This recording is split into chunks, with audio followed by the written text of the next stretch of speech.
Hi everyone, my name is Jason Bellett and I'm running for ASUC president with 12. So, yes, UC Berkeley has a campus climate problem. There's a campus climate problem being faced not only at UC Berkeley, but across California, as we see on a daily basis living here at Cal. This is an amazing institution, a diverse institution, and one that is on the cutting edge of making sure that institutions of higher education are accepting of all students. But the daily lived experience here at Cal isn't what it should be. On a daily basis, both as an ASUC senator, as former director of Perspectives, I interact with students who felt that their administration wasn't working for their behalf, who felt that students on this campus weren't being tolerant of the issues and daily experiences that they live on a personal basis. I come from a place of privilege. I'm a white, cisgender male, and my experience in the Senate has taught me a lot about how as a student government, we can look out for all students on this campus. So, as an external committee, we've really taken stances on helping marginalized students on this campus feel more included. I had the wonderful opportunity to speak at the MEMSA Town Hall, at the Queer Town Hall, and I've learned, as an ASUC presidential candidate, that I have to be a president that looks out for the interests of all communities at Cal, and regardless of what party I'm a part of, or what community I'm a part of. As an ASUC president, I'm here to look out for the interests of all students. I'm here to work with all students for making this Cal experience one that actually serves for them, and that my office and my door is constantly open, and that I'm ready and willing to learn. So this university has a lot of growth still to do, and as I welcome our new Chancellor, Chancellor Dirks, you bet one of the first conversations we're going to have is about freedom of speech and making sure that this is a positive campus climate for all students. Thank you.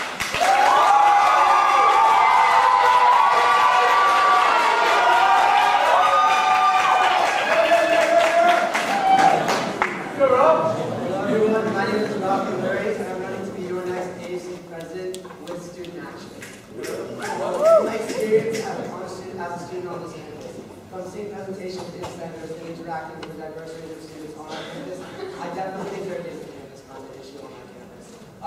It's important to note, UC Berkeley is the birthplace of the free speech movement. That's something that's been part of our entire history, and that's something that still today is our lived experience. But it's important to note as well, there are students on our campus that do not feel safe here, that do not feel represented here, and do not feel like others feel that they belong here. And as ASUC president, I would take every action to make sure that we are promoting a more inclusive community on our campus. As ASUC president, I would reach out to the leaders of our campus community and start proactive dialogues between communities that have historically not felt welcome on our campus. This includes dealing with issues that our have been dealt with this year, and setting conversations forward for the future so that new generations of Cal students don't have to deal with the issues and the unsafety that students feel on our campus today. It's important to note that while free speech is an important element of our campus, I want to stress that as ASUC president, I won't be taking any stances that infringe on students' rights of free speech. We have the right to say what we want to say, protest what we want to protest, and demonstrate it, and demonstrate that we want to demonstrate. But it's a point where students start feeling marginalized and unsafe where the ASUC steps in. I will take every action again to make sure that students feel safe, included on our campus, have my door open at all times, where students can not only come in and voice their opinion on how things are feeling with me, how they're feeling on campus, but plan things for the future with my office and with our student body to make sure every student on our campus feels safe and welcome here.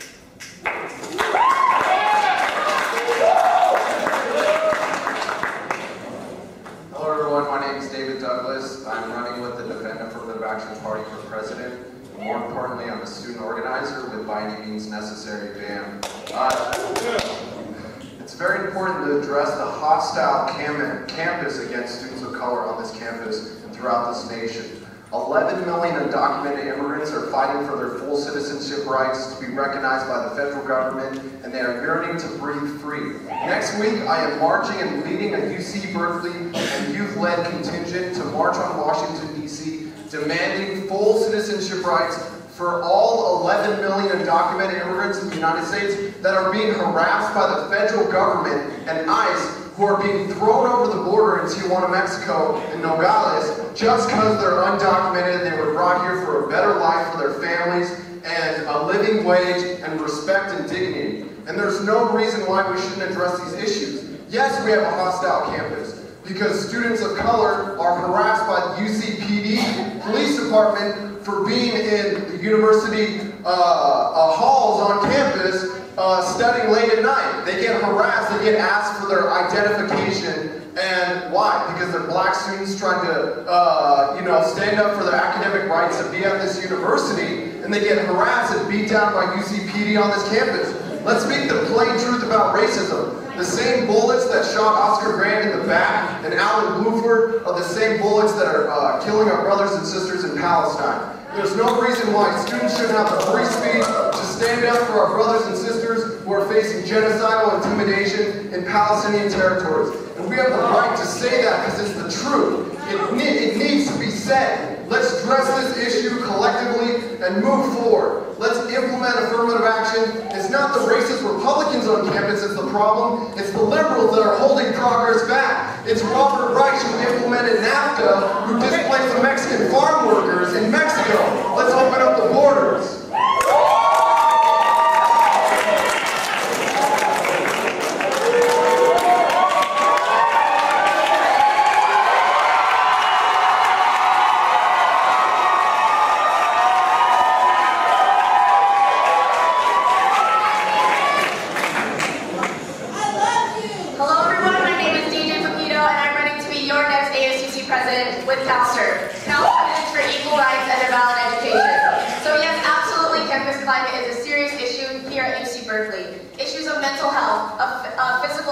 Lack of resources, student safety, these all contribute to the campus climate, which has continuously been declining over the last several years. Current President Connor Landgraf did a great job last night with his office in highlighting mental health as an issue that contributes to poor campus climate in the confessions event that his office had last night. However, drawing attention to an issue is not the same as doing something about it.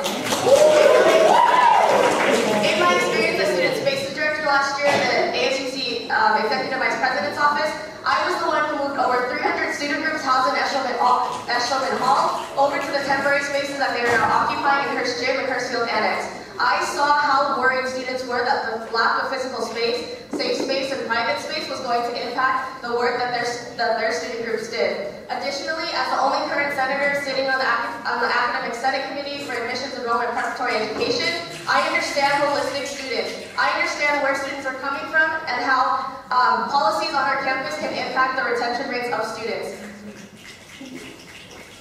Student safety and sexual assault is a huge contributor to campus climate. As ASUC President next year, I will address the issue of sexual assault so we can tangibly create and improve our student safety and then increase our campus climate. As ASUC President next year, I will create a task force on my first day in office of students, administrators, UCPD, grad students, and undergrads, so that way we can really come together and address how we're dealing with sexual assaults on our campus. This task force will create more resources for sexual assault survivors and a comprehensively new reporting system for sexual assault cases. By servicing sexual assault survivors, we can service campus climate because we will improve student safety.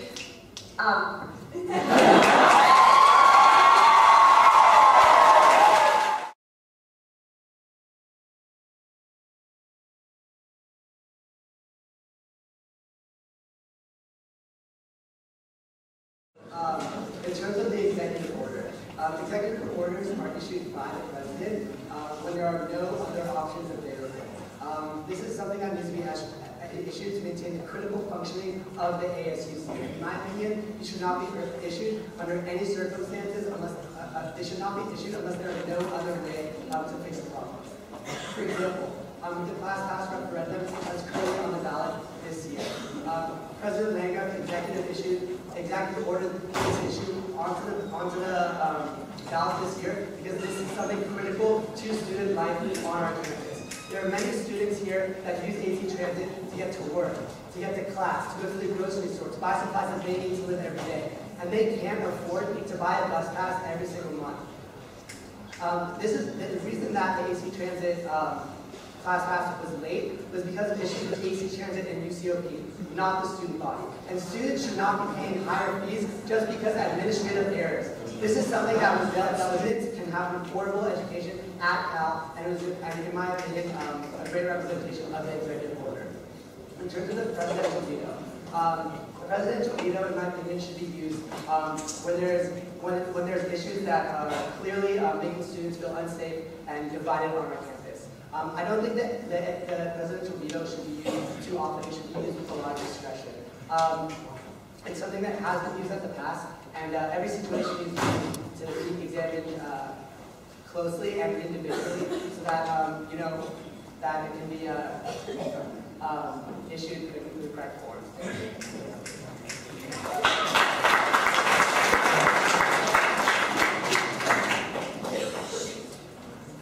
So if I was elected to student body president, this campus would be shut down. We would be walking out on strike because the climate on this campus would be mobilized, it would be collectivized, and we would collectively walk out to one strike for a pathway to citizenship for all undocumented immigrants in the United States. There are President Obama has deported over 2 million undocumented immigrants, so it would almost come naturally for me to issue an executive order to disband the UCPD and also reject the authority that ICE has to come here to deport union organizers organizing for immigrant rights and workers' rights on campus. So, yeah, it would be exciting to have that executive authority, and we need to collectively provide the answers that this society and expects us to be as student leaders here at UC Berkeley. There's no reason why British Petroleum should be controlling the research on this campus, and I'd issue an executive order to nullify the contract and remove them from campus, and build the student movement and build an anti-racist environmental movement, and speak up and condemn professors that are pointing the finger at China and India, saying, oh, it's going to be their fault if global warming destroys the planet. No, it's Western Europe, it's the United States. We have, we have the capability to combat CO2 emissions in the United States.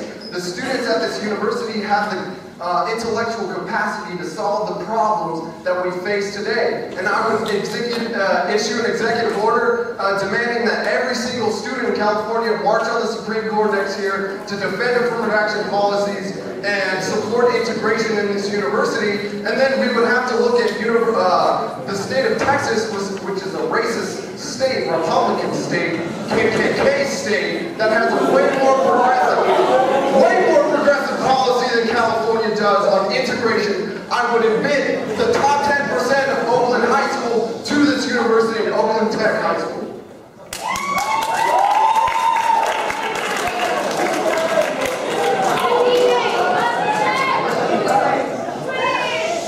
One more time. The ASUC Constitution invests the president with a lot of executive authority, especially when it comes to the issuing of executive orders and presidential vetoes of Senate proposals.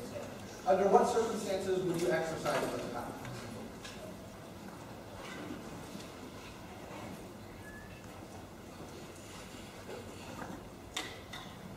Hello again, everyone. Again, my name is DJ Pepito, and I'm going to be your next ASUC president with Cal ASUC.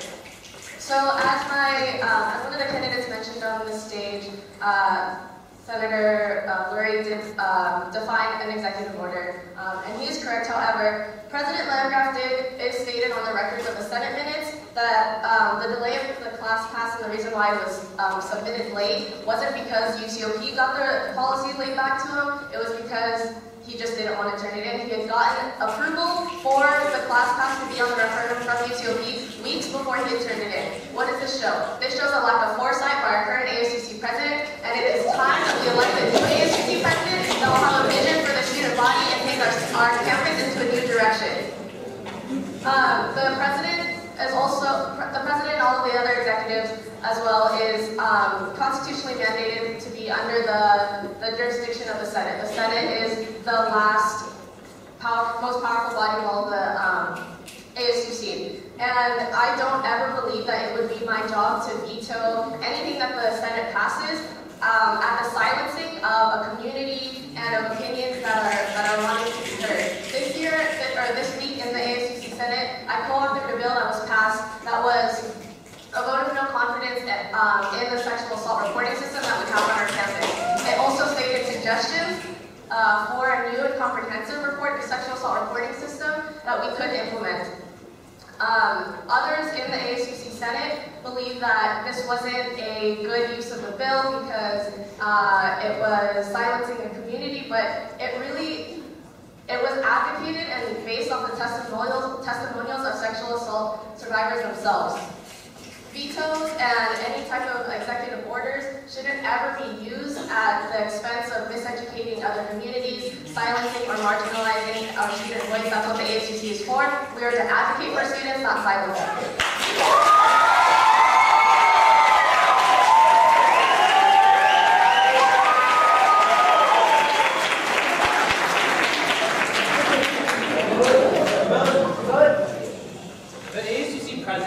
Elected to serve as the head of the student government at Cal, not to make unilateral decisions. An executive order and a veto are unilateral decisions unless the president makes the proper effort and takes the proper resources into account into making those decisions. And as ASUC president, I will not be issuing an executive order or a veto without having properly vetted, one, the issue, and two, reach out to the students that this decision will be affecting. One of my main platforms is to create a President's Council, where we bring together the heads of different communities from across campus to, one, hold the ASUC accountable, and two, participate in a non-partisan conversation with their ASUC elected officials. Now, the class pass is a unique situation, but I want to focus more on the health and wellness referendum executive order, because there was a mistake in process there. There will be coming a dispute as to whether that was a proper and constitutional executive order.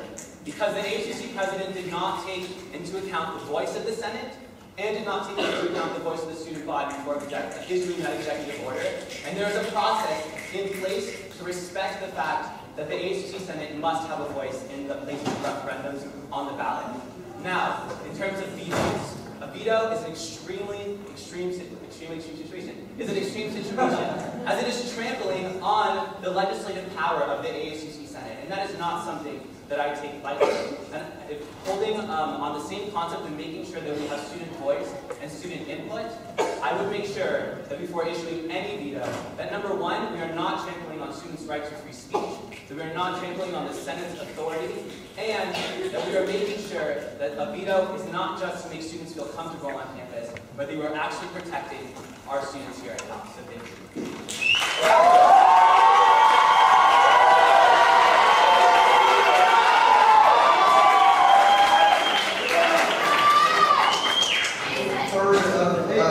Four questions. The ASUC Senate just passed a no confidence vote in the campus's sexual assault policy, saying that they do not adequately address the needs of survivors. Where do you stand on this issue? What is the role of the president in addressing student concerns about these policies? We're going to start with David.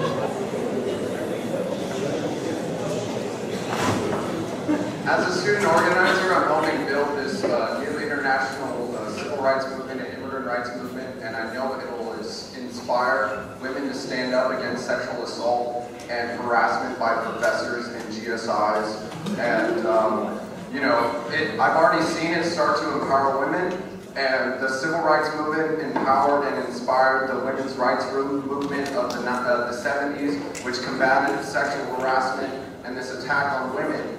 And, you know, we should respect our sisters and not let them, feel like they have to impress themselves just to get elected, to the student government.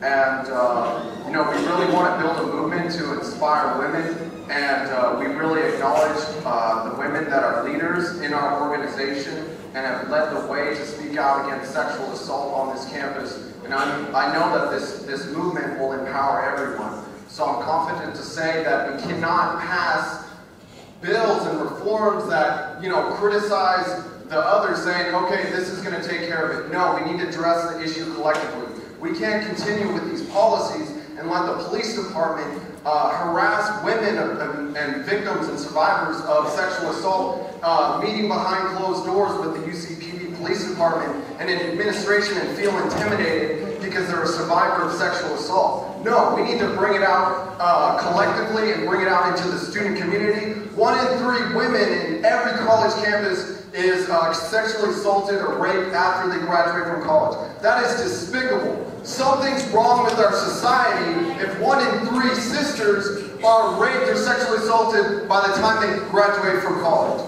So, you know, we got to address these issues collectively, and we can't just use it as a political football to blame the other person. No, we need to address it collectively and build a movement around it and defend anyone and any survivor of sexual assault or harassment.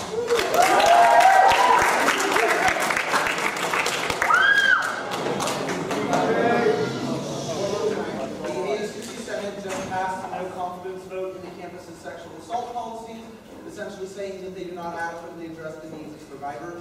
Where do you stand on this issue, and what is the role of the president in addressing student concerns about this policy?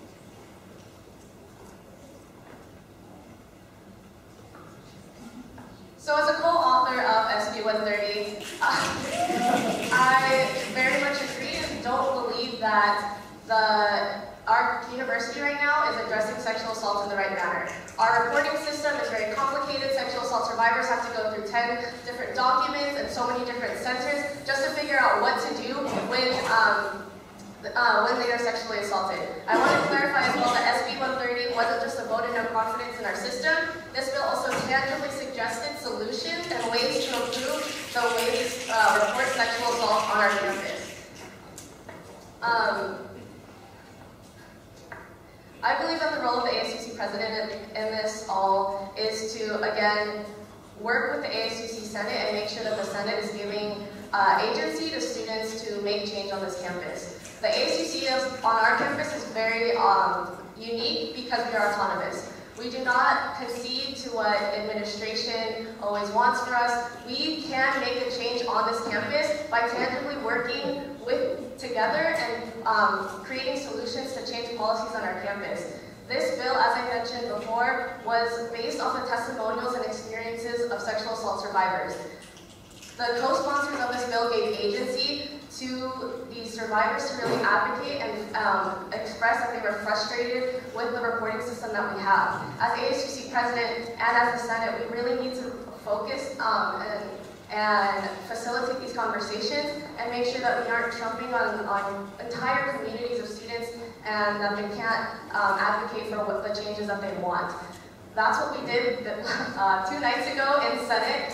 We were able to give voice to students on our campus who sought change and agency. That's what the ASUC is about, and the president, representing all students, needs to invite communities, invite different students on campus who want to seek change on our campus. And because the president has access to administrators, they need to be the #1 role in expressing to administrators changes and policies that students want to see.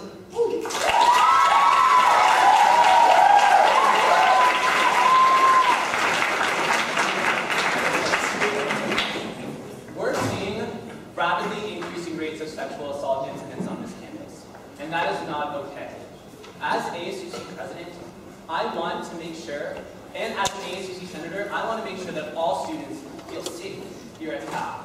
And that means that survivors are not having to spend time navigating bureaucracy, but more time recovering both physically and emotionally from the tragedy that is sexual assault. Now, as an ASUC senator, I voted in favor of this bill, and I co-sponsored it, because I think that the ASUC needs to be taking proactive, and in this particular case, aggressive steps with the administration to make sure that we have their attention.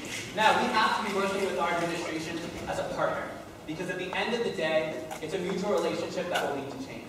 However, they were being unresponsive in this particular incident, and I think that does warrant a vote of no confidence.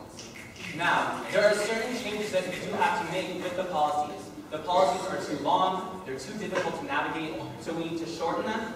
We need to make sure that students are more aware of the resources that we have on campus, like Fair Walk, the night safety shuttle, so that we can proactively work with our campus to prevent incidents of sexual assault. But there's one element that I think we're not focusing enough on, and that's the change in culture here on our campus, that I want the ASUC to lead. I want to launch a campaign against sexual assault that starts with students. I'm just throwing out a number here, but I'm going to wager that 98% of students, and that's probably low, are never going to read UC Berkeley's policies. Because they're not going to go and take the time to look it up. But what they will do is they'll listen to their peers. They'll listen to their community leaders. And as ASUC president and the head of student government, I'm going to make sure that every leader on this campus, every ASUC senator, and every student knows that sexual assault is not tolerated here at UC Berkeley. Thank you.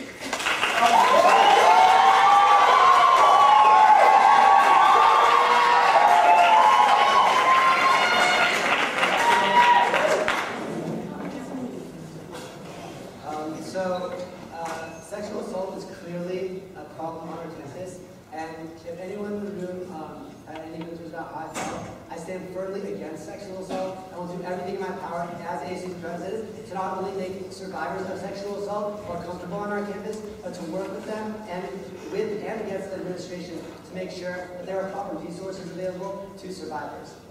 In terms of SB 130, the bill that was passed, just to address the elephant in the room. I did vote no on this bill, but it was not because I didn't believe in it. It was not because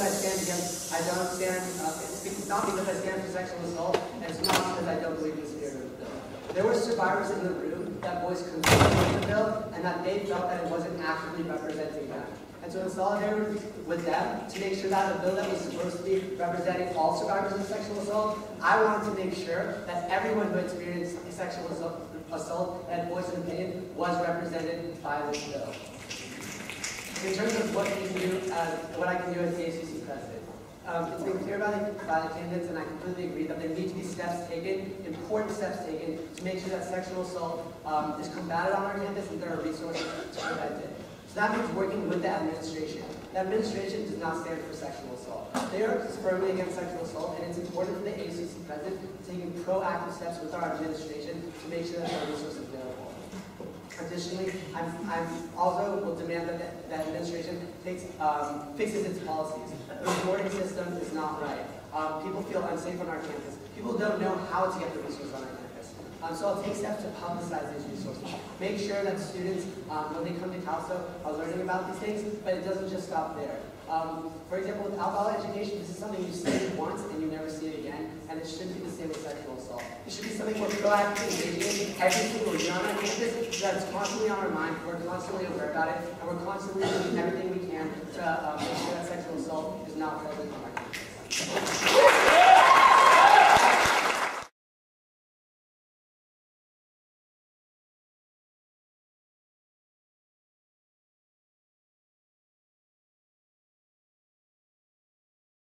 So I want to clarify from the last question that I am the only candidate on the stage that actually has been proactive in addressing sexual assault. My office in the Senate right now is spearheading the 6,000 Solidarity Campaign, which is an anti-sexual assault campaign. And again, with my experience in showing with this bill this week, I have already done things to address student safety on this campus. The ASUC president needs to be proactive in addressing student concerns and student issues. And with the new chancellor coming in June, it is an imperative time right now with our campus under such a transitional period with Loris Brown development happening, a new president coming in. We really need to take this time to establish new relationships with the chancellor and students. I think it's ridiculous that a lot of students on our campus still haven't even seen Chancellor Bergeneau in person. I think it's ridiculous that when he steps out of his office on the campus, people don't know what to do and they're like starstruck. The new chancellor needs to be in the student body. The new chancellor needs to be working with students. This is why I'm running on a platform that will engage the new chancellor and direct him to address the Senate every semester with the State of the University address. This is something that Chancellor Bergeneau didn't do last year when he was invited to the ASUC Senate. He went and then he left because he got scared away from all the meetings that were there. The new chancellor needs to understand that students want to be able to access him. Chancellor Bergeneau was great in advocating for the AB 540 community, in advocating for the LGBTQ community, and it's this type of work that he did with students that needs to be made accessible for all students around campus so that way we can move forward and achieve great things. As the person who has probably the most access to the chancellor and the student body, I will not only just increase access to him and report back to what my meetings were with him and invite him to the Senate as a first step step in addressing the students, but I will take a step further and require and get every single vice chancellor and vice provost to also hold campus forums so that way students can represent themselves and ask questions for themselves and be critical of our administrators.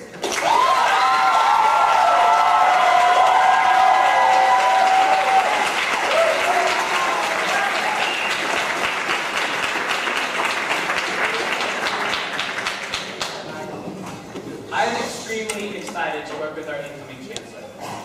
I think it's really important that we take some of the lessons and the things that Chancellor Birgeneau did really well and not lose that institutional knowledge. And I know that Chancellor Dirks and Chancellor Birgeneau have actually formed a friendship and that there will be some commonalities between their two leadership styles. And that's something that, yes, we're pressing the refresh button, but we also have to make sure that we're learning from the past as well. So, first and foremost, let's talk about transparency.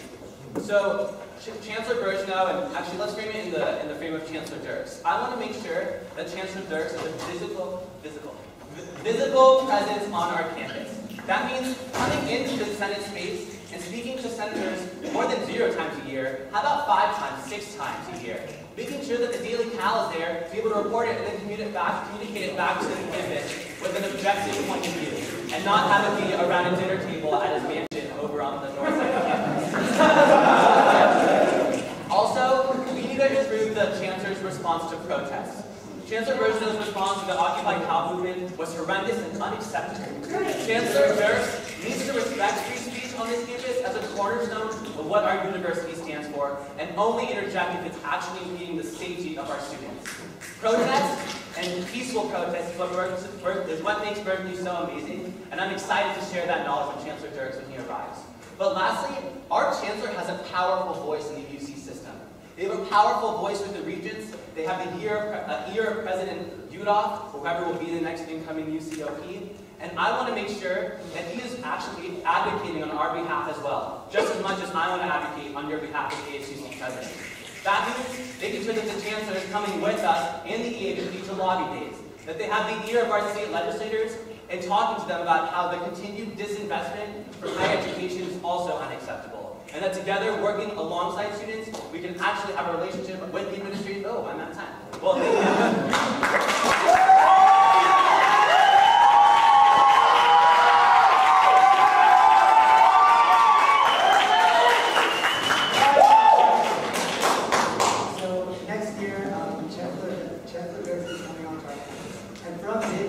I will ensure that he knows that the student voice and student issues are his #1 priority on our campus. He's coming from the University of Michigan and Columbia, a public university and a private university. But neither of those universities are quite like UC Berkeley. We have a unique campus, we have local students, and we have an autonomous student government unlike anything that he has ever seen before. And I will ensure that he understands that students here are not puppies that he talks to. We are equitable working partners in our education and on this campus. I'm going to work with Chancellor Dirks on the 2 main areas, on our campus and off our campus. On our campus, it means improving transparency and visibility, something Chancellor Birgeneau hasn't been the best at. So what does that look like? That looks like an agenda item every single week where Chancellor Dirks is present where students are present. Sitting in classes, eating in dining halls, and going to club meetings, so he can put a face to the student body. So that he knows that we're not just numbers on a sheet, but living human beings who go to this university, our university. Outside of our university, Chancellor Dirks is the face of UC Berkeley to the public, to the world. And he needs to know that he's there to voice our opinion, not his.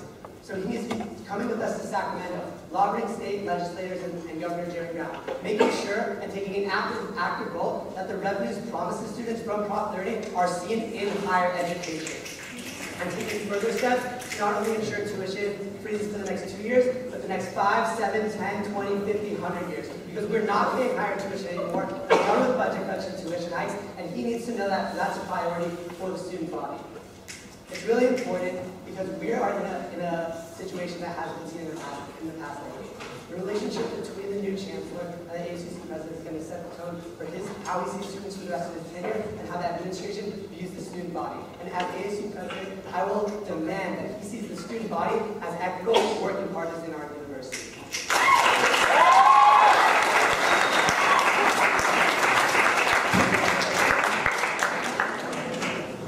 As a student organizer important as a student leader that I convey to the students that collectively as students we have power. We place demands on the Chancellor's office and the administration, and they answer to us.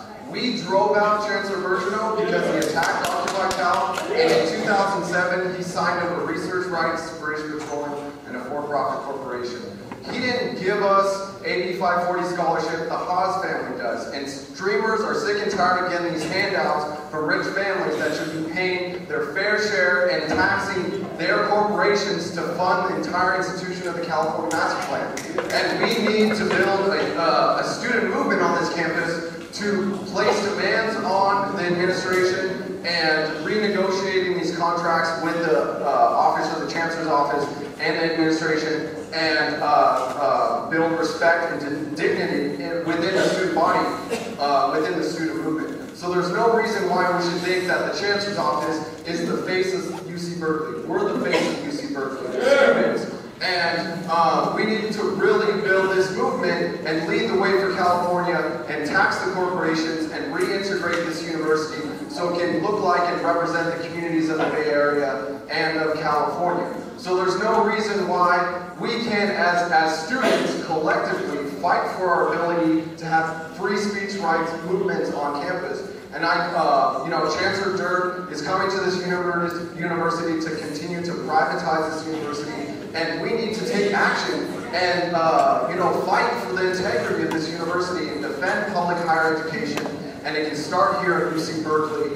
And I just think it's completely hypocritical for him to advocate for free speech if the university forced him to renege on his position of divestment around Palestine and corporations that are involved in the occupation of the Palestinian territories. So we would rebuild the student movement to challenge him on his position on that.